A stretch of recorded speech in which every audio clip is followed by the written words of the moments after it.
불멸의 전사 2.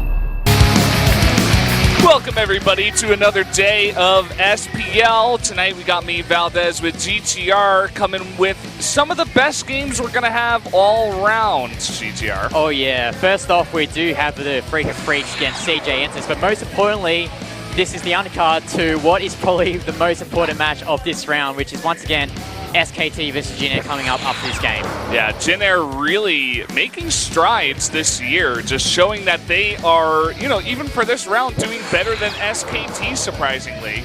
And, of course, we are going to get into this first match here, Afreeca versus CJ. herO versus herO is going to be game number 1. A match that is not, you know, herO's been doing better lately, but we did have a couple of votes for herO today. Yeah, in my opinion, even though herO is probably the strongest player on CJ at the moment, we saw last week he played in that ace match. I forgot who it was exactly. I think it was Dark, maybe? In the ace match against SKT, yeah, I think he played against Dark. And he didn't really look too impressive. And when your star player isn't able to be on their top form in those ace matches, I find it really hard for CJ to... Sure, they've improved a lot from last round, but it seems that CJ isn't really going to do too well with herO's form and Bjorn's form as well. We'll see if they can win it out here before it does get to that ace match. I feel like CJ is somewhat favored tonight. You know, just looking at the lineup here, even for Afreeca, they only bring 4 players. So if it does get to an ace match, they're going to have to use one of these 4 players that they have brought. CJ, I think they brought 6 or 7 players. They've pretty much put the whole roster. Yeah. So. Of course, some interesting news coming out. Of course, some dark news over here on the side of Starcraft 2 in Korea, of course. I'm not happy to hear about that. You can find that online, of course. But one of the CJ players, Byung, being involved in that as well. Not so happy to hear about that. But I feel like almost CJ, you were talking about this, they feel a little bit refreshed. You know, maybe now that it's out in the open, they're kind of just like, they can take a breath of fresh air, kind of just like get that off their shoulders. Sure, and as far as I know, CJ do have a couple of B-teamers on their team that have been playing in the leagues that Canada runs over at Treasure Hunter. I believe the ID of one of their players is called Rookie, so maybe we'll see him next round. Yeah, a fitting name for a rookie, I suppose. Rookie, we'll see how he does if he does come out here. CJ Antis could definitely use some bolstering to their lineup, as they usually do rely on herO and Bjell, who are the 2 players who are coming out first here. You can see the matchups there and just the results so far. Jin Air and SKT up at the top. Of course, we are going to have that as the second matchup of tonight. Yeah, and both teams are qualified for the playoffs mathematically. And basically, whoever wins the game coming up after this, I reckon they'll be first place for sure and get that seed immediately into the round 2 grand finals. Yeah, for sure. You also saw there in the winners rankings, Maru still undefeated, 9-0. Dark is joining them up there, 9-3. Those guys will be facing off later today. But here is our first matchup, herO versus herO, Patience versus Biel, Bomber versus Bunny, and then Super versus Ragnarok. What do you think about this lineup? I'm really liking CJ's chances here, but looking at the Afreeca Freaks lineup, all these players have the potential to take the games off the players that they're playing against, especially looking at Super versus Ragnarok. When we were doing the predictions earlier on today, I was kind of tossing up this game because I feel like Ragnarok's form so far, he did beat Dream last week on that game on Frost. It seems very fluky, but I still voted for Ragnarok because I feel like he's got more of the Arsenal strategy in best of 1. I see where you're coming from. I mean, Super, he showed 1 good game against Innovation, 1 good build, right? I feel like he hasn't proven quite as much as Ragnarok. You know, Ragnarok also making it, I think, to the winners semifinals of SSL for Season 1. So doing quite well for himself there, seeming to be slowly improving. And, of course, that game is going to be coming on a little bit later here. But herO versus herO up first. Of course, we do have events here at the studio. I think the most important one for you guys, the new one, is that we have a bar up on the 2nd floor. The T-World bar. Yeah, the T-World bar. You can get some popcorn. You get can some lemonade, some Americano, some water, some cola, and you can also do the ABM testing game. Yeah, we're going to have to do that again today. I tried it last week with Wolf, and I actually failed. What? I got like 254, I think it was my high score. Okay. or like 245 or something. It wasn't as good as yours guys' score from last week, and I was kind of disappointed. He only gave me 2 chances though, so I didn't even know what was going on the first time I did it. Anyway, we'll try that again today, GTR, during the break. Yeah, so we got the T-World bar upstairs here on the second floor of the Nexon Arena. And as usual, we do have those photo cards that are available at the end of every broadcast if your name gets pulled out of the raffle. And what other events do we have? I'm trying to translate them. MVP signed T-shirt. Okay, there's apparently now if you get lucky. Okay, I think it's if you have an SKT subscription, you could get a signed T-shirt by the MVP of the day. That's pretty cool.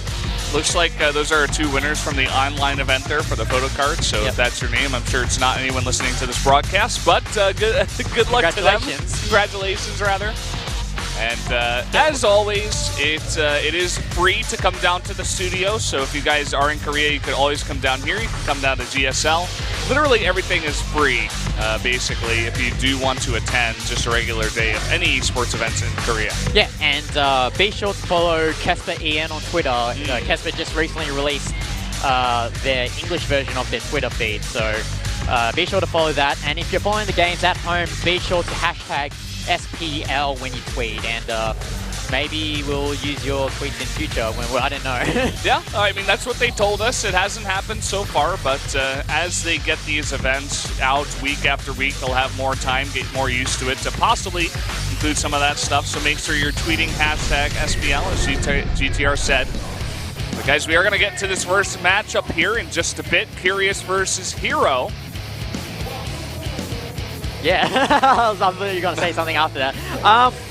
We haven't seen Curious in a while because they have favored to use other players on the team, such as Alive. But Alive, it feels like Alive just completely has gone off the map. We saw him come into Legacy of Void, all guns blazing, but now it feels like he's just gone back to his old Heart of the Swarm form, where he just plain sucks. Yeah, I don't know what's going on with him, to be honest. I think I would like to see him come out a little bit more, and maybe he can prove to us that maybe he's just having a bit of a small slump once again. Not exactly sure. Whoa, look at the hair on herO. Not sure what's going on, guys. Every week we see a new cool hairstyle. Really pandering to the Wolf fans, I suppose. And we see the predictions here. Only myself and Tasteless going for Curious in this instance. I guess we're only doing that because we are pretty far behind in predictions, so we've got to do those bold moves. You got to get the risky picks out here, trying to catch up. It could pay off for you guys. We'll see how it goes in game number 1. herO versus Curious on King Sejong stage.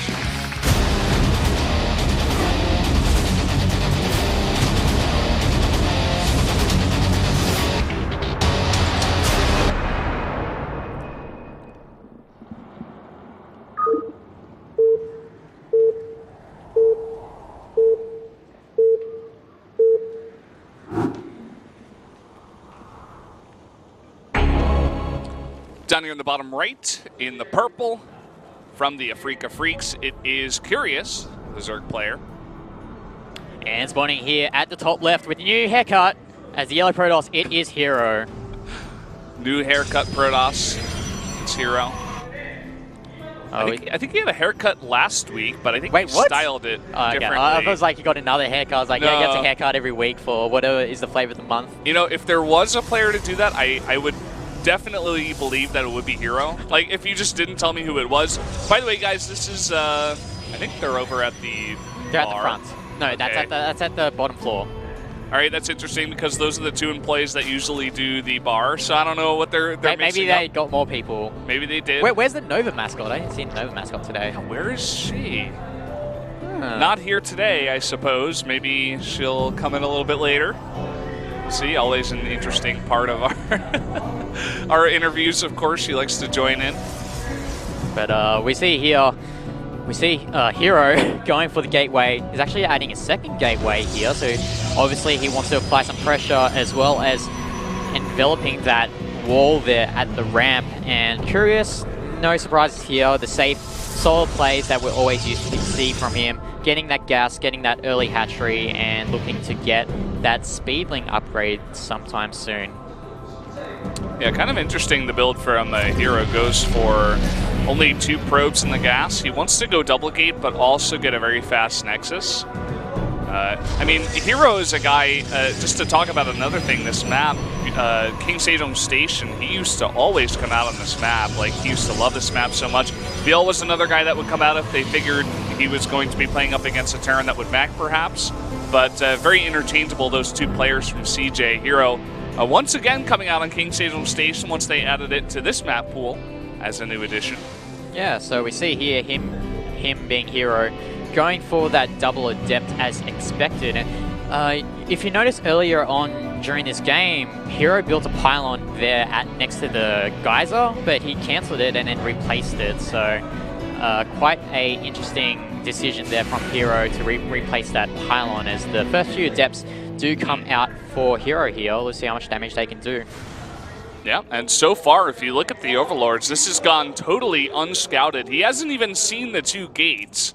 I mean, with the timing of the Nexus, these Adepts are going to be a little bit later, and there will be a couple of Queens out here, but the Lings are out on the map, and these two Adepts could try to shade in here and get some economic damage done. Yeah, no doubt that these Adepts will get a few drone kills, but the question on the other side is how much damage will these two Zerglings do? As I'm pretty sure they are scouting the base of herO. If you could check for me. No, you are correct. They did get inside. They're at the natural right now. Yeah, they're taking out a couple of probes right now. So it looks like an even trade of workers from both players. But these two Lings, they only cost 50 minerals, while these Adepts cost obviously a lot more than these Zerglings. So a good trade for Curious here. Yeah, herO, though, keeping on the pressure here. Now it's going to be 4 Adepts coming up into the main, it looks like, after trading with some of these Lings. And not that many Lings are here. Look at all these drones. There's only one Queen now. He's making a bunch more Lings, but he can easily trade against the Lings here and just go for these drones, and he's delaying so much mining time as well. Yeah, once those Adepts get to around 3 or 4, they can easily just one-shot these drones. And we can see here 7 workers of Curious have been killed by these Adepts of herO. And Speedling just hit for Curious. He definitely would have wanted that a bit earlier. Oh, there's more Adepts coming here to third base, but there's only that one drone there. And something to note is that Curious is also getting burrow tech quite early. Yeah, very early on. He still only has Lings out on the map. It looks like he's trying to go for a surround on the Adepts in the middle, but there's 5 Adepts here as they do join up together. The damage has been done. Curious chopping, or rather, herO chopping down Curious to 27 drones at this point and forcing him to make a ton of Lings as well. Really liking the build today from herO. Yeah. Now that I think about it, I think Curious is getting that burrow tech because he knows that Oracles are coming. So he definitely wants to avoid that damage on his work. He's lost so many drones already, so obviously he doesn't want to lose any more. So to mitigate that damage that he might occur from that Oracle, he's getting that burrow tech to burrow those drones, which is a nice move. He's also got the burrowed Ling at the third base, can deny the third base, which is usually a very easy third base for the Protoss on this map. So definitely going to add that in with the burrow that he did research as you were talking about. Look at this, only Lings, and there are, I think there's 8 Adepts here, going to get a very nice position, and the Oracle comes in. The Lings have to get out of there. They can definitely not trade against this. Yeah, there's no way that he can take the fight here with the positioning of these Adepts, and this Oracle is actually doing quite a bit of damage here. It actually takes out the Queen. There's no anti-air here for the Oracle. Curious is in a lot of trouble. Curious still only at 34 drones, and he's forced to pump out only Lings here. These Adepts have the perfect position. I love using this strategy on this map because you can easily shade up there once you get to that critical mass of Adepts. The Zerg is having so much trouble with only Ling tech out on this map. Yeah, it feels like the only way that you can stop these Adepts from coming into your base while you're only working with Zerglings and Queens, the hatchery tech that we're all accustomed to, is probably Spine Crawlers, because those Spine Crawlers, you can block the back of your minerals to stop those Adepts from coming in. As we see here though, Curious going to try and surround these Adepts, but they manage to shade away, luckily for herO here, as he's still trying to take that third base, but that Zergling's being really pesky. Look at how much that has delayed. The Lings, he's made so many of them, and he's trying to get that damage done, but against this number of Adepts, you're just not going to if they can get into that choke. I suppose he can try to delay the third base a little bit more. He's denying that cannon, but as the Adepts come over here with the Oracle, they will eventually push them away. Yeah, Curious needs to delay as much time as he can with these Zerglings. You can see here in the worker count, Curious is 8 workers behind herO, and in a matchup like ZVP, you do not want to be behind on your workers. So, but we see here herO with the Phoenix transition, and given the fact that Curious hasn't built too many queens to counteract the oracles, these Phoenixes could do a lot of damage. Yeah, they really can. I mean, easily lifting up a queen there. Can get a bunch of drones transferring. There's only 3 spores out on the map right now for Curious, and he's only getting his lair now. He's still on only Lings with burrow as his tech, whereas herO's getting a 3rd base out here really comfortably. He's got +1 on the way. He's got the Glaives upgrade, Robotech. He's got all this stuff, and I feel like Curious is almost stuck in the Stone Age here. Yeah, he's only getting that lair tech, as you said, and even though these queens are popping out for Curious, herO has so many Phoenixes that he can just immediately lift them up, and that's quite unfortunate here from Curious. The longer that his the queens, he doesn't have any queens to work with, there's no injects, there's no creep spread for Curious, and when this 3rd base gets up for herO, it's going to be looking really comfortable for him. Yeah, well, we do have a follow-up of 5 more gateways on the way, as well as a Warp Prism. It looks like he may just do a Phoenix Adept follow-up here with the Robotech. I think he may have made like 1 Observer. No, nothing yet. Just getting that Warp Prism out here with the Robo. And he's going to try to hit that timing. You can see that Curious is desperately trying to get out Banelings here. He's making only 2. I mean, he's trying to get Hydras out here plus the +1, but this is just so delayed from that early damage that herO did. Yeah, we've recently seen here in Korea when we watched the SSL finals between Dark and Stats, is that hold that thought as we see here, herO pushing in with these Adepts. Remember, they do have the Resonating Glaives upgrade, so these attacks here from the Adepts are just going to eat up these Zerglings, and it tries to split the Adepts there. The Banelings do get a few hits in, but this might be too much for herO as he moves into the base of Curious. Yeah, even attacking before the Glaives upgrade is done. It finishes up now, and imagine how much more damage he can get done. There's only 5 Hydras coming out as well as 18 Lings. Looks like herO wants to swing the hammer here against Curious. He's actually putting down Stasis Wards as well to add insult to injury. Yeah, I mean, he's got so many groups of Adepts just working onto these light units. And with those Adepts doing extra damage to the light units, even these Hydra, GG. GG, that's all it's going to be. Very quick game there from herO. Stomping out Curious, making it look easy. Going to get CJ out to a 1-0 lead very, very quickly. Yeah, that victory from herO looks pretty effortless, as you said. And what I was going to mention before herO attacked is that we saw the Zergling Baneling meta brought in by Dark from the SSL finals, and it seemed that Curious was looking to do that, but then he put down that Hydralisk stand because I think he felt threatened by those Phoenixes, and when he flip-flop between those 2 techs from the ranged units on the ground to the melee units, it didn't really feel like he had a sense of direction where he was going to go. As you said, it was almost just like desperation at that point. He was trying to scramble together some sort of defense, even if it was just 5 Hydras, but it was all too little too late. I think it's the hair, man. It's actually really on point. Like, you can see how well that is styled there. Yeah, as herO does take that win for CJ, and CJ are ahead 1-0 here at the Pro League for this day. And what is our next match? It's going to be Bill versus Patience. Yep, okay, cool. So Patience is the new player for the Afreeca Freaks. Not sure if he's won a game yet so far in Pro League.